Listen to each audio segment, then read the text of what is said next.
Science academy के YouTube channel पर आपका स्वागत है। आज 29 तारीख को मैट्रिक का रिजल्ट निकल चुका है। कुछ विद्यार्थी रिजल्ट के आशे पर था कि अब पढ़ाई चालू करूंगा मैं। तो जितने भी विद्यार्थी का रिजल्ट आया है, मैं सबको उज्जवल भविष्य की कामना करता हूं और वो भविष्य में आगे बढ़े। इसी तरह रिजल्ट को मतलब अगले क्लास में भी बेहतर से बेहतर रिजल्ट कर पाए, ये मेरा हमेशा जो है आशीर्वाद रहेगा उनके साथ। कुछ विद्यार्थी रिजल्ट की आशा पर ही रुके थे कि अब पढ़ाई चालू करेंगे, अब पढ़ाई चालू करेंगे। अब तो रिजल्ट भी आ गया है, तो सोचे कि एक आध वीडियो बनाया जाए और बच्चों में इसको शेयर किया जाए कि अधिक से अधिक बच्चे इस वीडियो को देख करके मतलब फायदा उठा सके, कुछ सीख सके। अब मैं बताने वाला हूं कि मैट्रिक के बाद करना क्या है। तो आज मैं आपको बताऊंगा कि कौन विषय का सिलेक्शन करना है, कैसे पढ़ाई करना है। तो आप अपने इच्छा के अनुसार मैं अपना रास्ता चुनूंगा। कैसे पढ़ना है, इंटर का मतलब होता है प्रवेश करना। यहां से आपका जिंदगी एक नए सिरे से आप लोग चुनिएगा अपना रास्ता खुद। कौन विषय पढ़ना है, अपना रुचि के अनुसार विषय को सिलेक्ट करना है। अच्छे स्ट्रीम को चुनना है जिसे आप बेहतर महसूस कर सको। ऐसा ना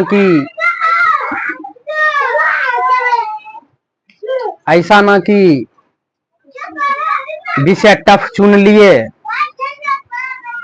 हमको बोझ सा लगने लगे, ऐसा नहीं होना चाहिए। स्टूडेंट को रुचि के अनुसार विषय चुनना चाहिए जिसे आप ज्यादा बेहतर महसूस कर सकेंगे। आपको विषय कौन विषय पढ़ना है, क्या पढ़ना है, मैं अभी आप लोग को बताने वाला हूं। और समाज में कई एक ज्ञानी है जो आपको बताएगा रिजल्ट तो इतना बड़ा ला लिया है, अब तो तुमको नौकरी ही हो जाएगा। जी नहीं, ऐसा बात नहीं है। और मैं आपको बता दूं, ये रिजल्ट आपका मेहनत है। और रिजल्ट आने के बाद बच्चों में एक भ्रम सा पैदा हो जाता है कि अब कौन विषय सेलेक्ट करना है, कौन स्ट्रीम को लिया जाए। तो मैं बता दूं कि बहुत ऐसा ज्ञानी है जो तुमको बताएगा कि 400 नंबर लाया है, तुम मैथ्स ले लो, तुम इंजीनियर बन जाएगा। टॉर्चर करेगा कि ये विषय ले लो, ये बनेगा, वो विषय ले लो, ये बन जाएगा। नहीं समझा? ये बात नहीं होनी चाहिए। आपको मैं सही रास्ता बताऊंगा कैसे क्या करना है।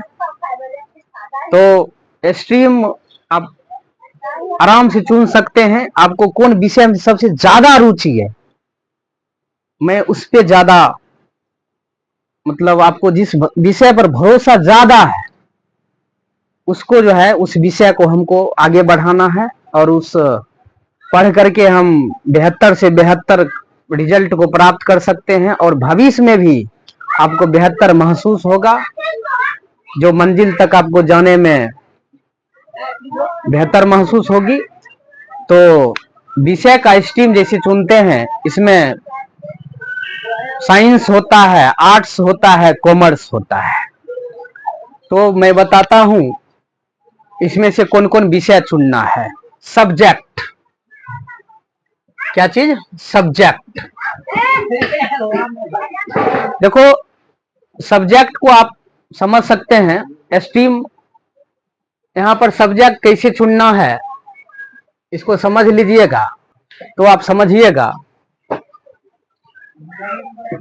साइंस, आर्ट्स, कॉमर्स आपको समझना पड़ेगा कि साइंस जैसे विज्ञान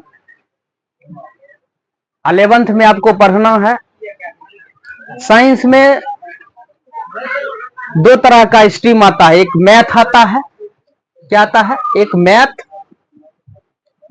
एक आता है बायोलॉजी।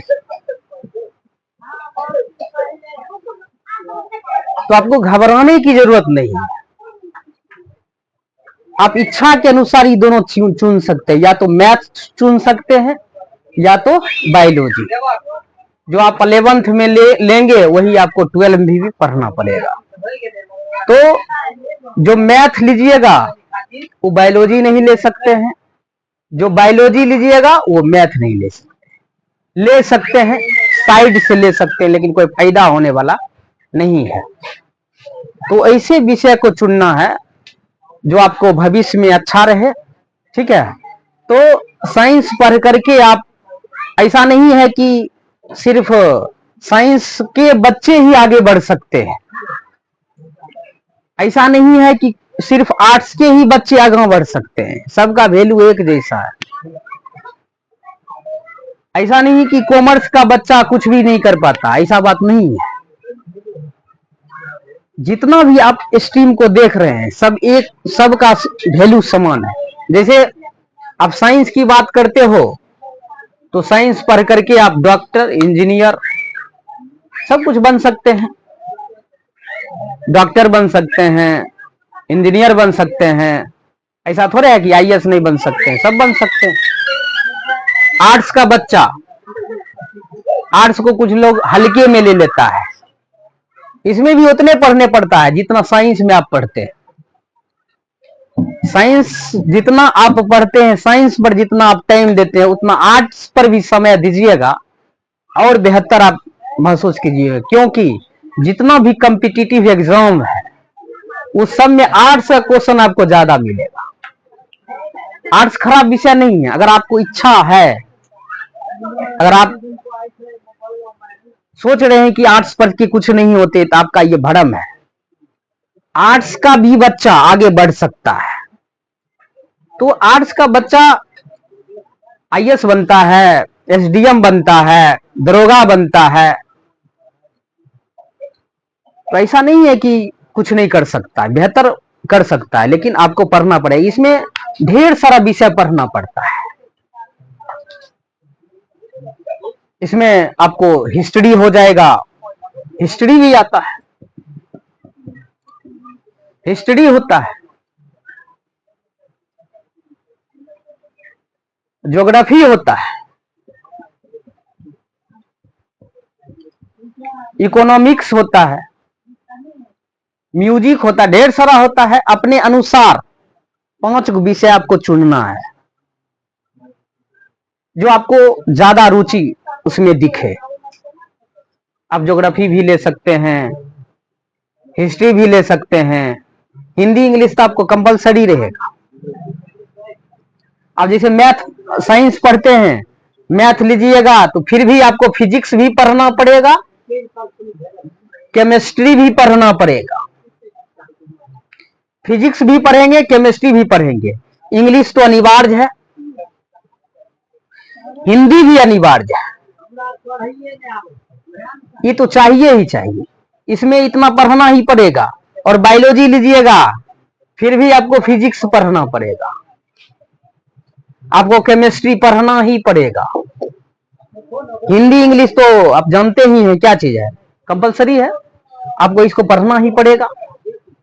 समझ रहे हैं ना। तो आर्ट में अपने इच्छा अनुसार सब्जेक्ट को आप चुन सकते हैं। और मैं बताऊं कि कॉमर्स का बच्चा की जहां तक बात है, कॉमर्स भी आप ले सकते हैं, इसे आप बिजनेस की लाइन में बेहतर भाग आजमा सकते हैं, आप सीए बन सकते हैं।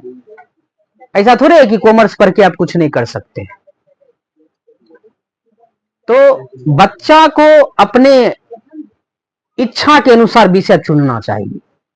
तो कुछ ज्ञानी आदमी के बात पर अगर आप रहेंगे तो आप भटकेंगे। अब ज्ञानी आदमी का बात तो जो है अपने इच्छा अनुसार से ही, समाज में कुछ ज्ञानी घूम रहे हैं, 400 अगर नंबर आपका आ गया ना कि अरे मैथे ले ले, नहीं समझे, मैथ लगी तुम्हारे एकदम दिमाग टॉप छाओ, ऐसा थोड़े हो सकता है। ये नंबर मायने नहीं रखता, आपके अंदर कितना क्षमता वो मायने रखता। बात को समझ रहे हैं ना? तो चीज को समझना पड़ेगा और अपने इच्छा अनुसार पढ़िए। और मैं जो है विषय के बारे में आप लोग को पता होना चाहिए। मैथ जैसे आप पढ़ते हैं, तीनों चीज प्रैक्टिकली है। अगर बायोलॉजी लेते हैं, फिजिक्स, बायोलॉजी, फिजिक्स, केमिस्ट्री, ये प्रैक्टिकली विषय है, समझ रहे हैं ना? इसमें 30 नंबर का आपको प्रैक्टिकल मिलेगा, समझ रहे हैं ना? ये कॉलेज की तरफ से मिलता है या स्कूल की तरफ से मिलता है। और उसमें से 70-70 का क्या रहता है, इसमें भी 70 नंबर का 70 नंबर का 70 नंबर थ्योरी पूछेगा, समझ रहे हैं ना? और इसमें मैथ है तो इसमें प्रैक्टिकली विषय नहीं होता, इसमें 100 का 100 रहेगा। और आपका ये 2 विषय प्रैक्टिकली होगा। आपको जो ज्यादा बेहतर लग रहा है वो विषय को आप चुनिए। बात को समझ रहे हैं? जिससे आप बेहतर महसूस करेंगे, समझ रहे हैं ना? तो कहने का मतलब है कि अपनी इच्छा अनुसार विषय को चुनिए और आप लोग आप बैठिए नहीं, आगे पढ़ाई कीजिए, मन तन से फिर से लगिए, फिर से 12 में आप परचम लहराइए। मेरा पूरा आशा है कि आप लोग 12 में भी बेहतर करेंगे, काहे कि 12 का रिजल्ट भी इस बार शानदार रहा।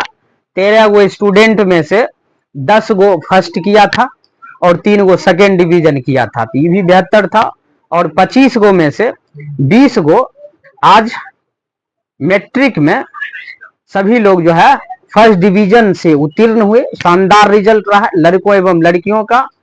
मैं एक बार फिर से उन सभी को उज्जवल भविष्य की कामना करता हूं। आप लोग ऐसे पढ़ते लिखते रहिए और समाज में अपना नाम रोशन करते रहिए। जय हिंद।